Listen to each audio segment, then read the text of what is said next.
अस्सलामुअलैकुम। RNN news के साथ मैं हूं सानिया शरीफ। सबसे पहले न्यूज़ हेडलाइंस। वज़ीर आज़म का गवर्नर हाउस कराची में तकरीब से खिताब। वज़ीर आज़म इमरान खान ने गवर्नर हाउस कराची में तकरीब से खिताब करते हुए कहा कि पाकिस्तान में सबसे ज़्यादा जो खिता तब्दीली चाहता है वो सिंध है। कराची में MQM पाकिस्तान की क़यादत से मुलाकात के बाद गवर्नर हाउस में तकरीब से खिताब करते हुए उन्होंने कहा कि अंदरूनी सिंध के लोगों को पैगाम देना चाहता हूँ, आज़ादी का वक्त करीब आ गया है। उन्होंने कहा कि कराची के लोगों को KCR की मुबारकबाद देता हूँ। किसी वफाकी हुकूमत ने कराची में वो काम नहीं किए जो हम करने जा रहे हैं। वज़ीर आज़म ने कहा कि पाकिस्तान की तारीख में सबसे ज्यादा रिकॉर्ड टैक्स कलेक्शन हमारी हुकूमत में हुई। Women cricket world cup. West Indies ने इंग्लैंड को 7 रन से शिकस्त दे दी। वुमेन क्रिकेट वर्ल्ड कप में वेस्ट इंडीज ने इंग्लैंड को 7 रन से शिकस्त दे दी। वेस्ट इंडीज की वुमेन्स टीम ने पहले खेलते हुए 6 विकेटों के नुकसान पर 225 रन बनाए। शेमाइन कैम्बल 66 और जेडन नेशन 49 रन के साथ नुमाया रही। इंग्लैंड की वुमेन्स टीम हदफ के ताक़ुब में 218 रन पर हिम्मत हार गई। टैमी ब्यूनेट 46, सूफिया 38 और डैनी वाइट ने 33 रन बनाए। 3 विकेटें लेने पर शमीला कॉनेल को वुमेन ऑफ द मैच करार दिया गया। तहरीक अदम एतमाद हुकूमत के इत्तेहादी हैं लेकिन ऑप्शंस खुले हैं। MQM पाकिस्तान के डिप्टी कन्वीनर आमिर खान का कहना है कि वज़ीर आज़म इमरान खान के साथ खुशगवार माहौल में बात हुई और हमने उनसे कोई शिकवे शिकायत नहीं की। कराची में मीडिया से गुफ्तगू करते हुए आमिर खान का कहना था कि मुलाकात पहले से तयशुदा थी। हमने वज़ीर आज़म इमरान खान से मुलाकात में कोई शिकवे शिकायत नहीं की। उनका कहना था कि वज़ीर आज़म 3.5 साल बाद आए, अच्छी बात है। उनके साथ खुशगवार माहौल में बातचीत हुई। तहरीक अदम एतमाद से मुतालिक सवाल पर आमिर खान का कहना था कि इमरान खान के साथ मुलाकात में अदम एतमाद के हवाले से एक लफ्ज़ भी नहीं कहा गया। ना उन्होंने हमसे ताउन मांगा और ना हमने उन्हें कोई यकीन दहानी करवाई। अदम एतमाद के हवाले से कराची और हमारे वोटर्स के हवाले से जो भी बेहतर फैसला होगा वो करेंगे। आमिर खान का कहना था कि हम हुकूमत के इत्तेहादी हैं लेकिन तहरीक अदम एतमाद के हवाले से हमारे ऑप्शंस खुले हैं। एक हफ्ते के दौरान मुर्गी के गोश्त की कीमत में 100 रुपये फ़ी किलो से ज़ायद का इजाफा। एक हफ्ते के दौरान मुर्गी के फ़ी किलो गोश्त की कीमत में 100 रुपये से ज़ायद का इजाफा देखा गया। मार्केट ज़राए के मुताबिक मार्केट में मुर्गी का गोश्त 410 रुपये फ़ी किलो में फ़रोख्त होने लगा है, जो कि एक हफ्ते पहले 300 रुपये फ़ी किलो तक फ़रोख्त हो रहा था। इधर कराची में भी जानवरों में लंपी स्किन वायरस की मौजूदगी के इंकशाफ के बाद मुर्गी और मछली की कीमत में अचानक बड़ा इजाफा हो गया है और मुर्गी के गोश्त की कीमत 500 रुपये फ़ी किलो तक फ़रोख्त हो रही है। ख्याल रहे कि माहिरीन सेहत ने जानवरों में लंपी स्किन नामी बीमारी की तशखीस के बाद आवाम से दूध और गोश्त से परहेज करने की दरख्वास्त की है। आपके अरकान टूटे तो हम भी मजबूर हो गए। वज़ीर आज़म और तारिक बशीर की मुलाकात की अंदरूनी कहानी।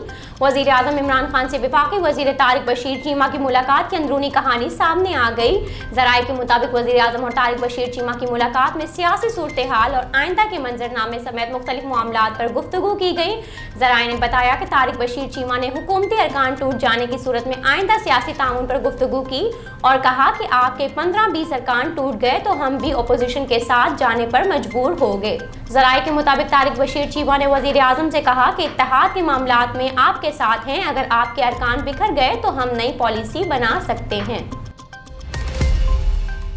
भारत के साबिक इंटेलिजेंस ऑफिसर ने नौकरी के बहाने लड़की को जिनसी ज्यादती का निशाना बना डाला।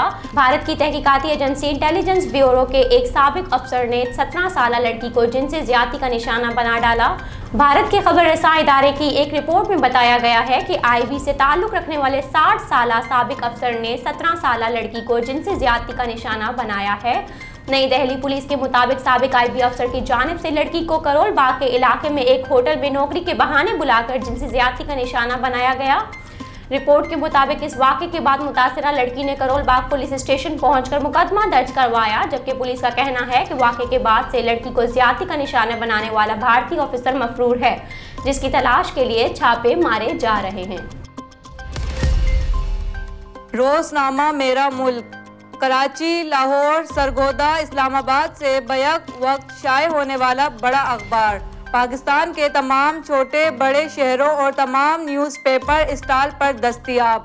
आप आज ही पढ़ें रोज़नामा मेरा मुल्क।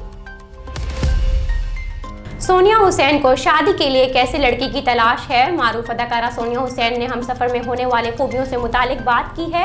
अदाकारा सोनिया हुसैन ने एक निजी टीवी चैनल के प्रोग्राम में शिरकत की, जिस दौरान मेज़बान ने उन्हें मदाहों की जानिब से किए जाने वाले सवाल दिखाकर उनकी राय तलब की।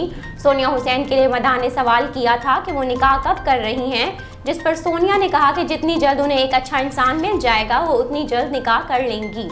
मेज़बान ने उनके नज़दीक एक अच्छे इंसान में मौजूद खूबियों की वजाहत मांगी, जिस पर सोनिया का कहना था कि उनके लिए एक अच्छे इंसान की वजाहत करना भी मुश्किल है। सोनिया हुसैन ने कहा कि उनके नज़दीक एक अच्छा इंसान वो है जिसे बात करना आती हो, क्योंकि ज़ौक़ ज़राफ़त का होना बहुत ज़रूरी है, बाकी तमाम चीज़ें दूसरे नंबर हैं। अगर एक लड़के में सारी खूबियाँ हों लेकिन इसमें बात करने का तरीका ना हो तो मायने नहीं रखता।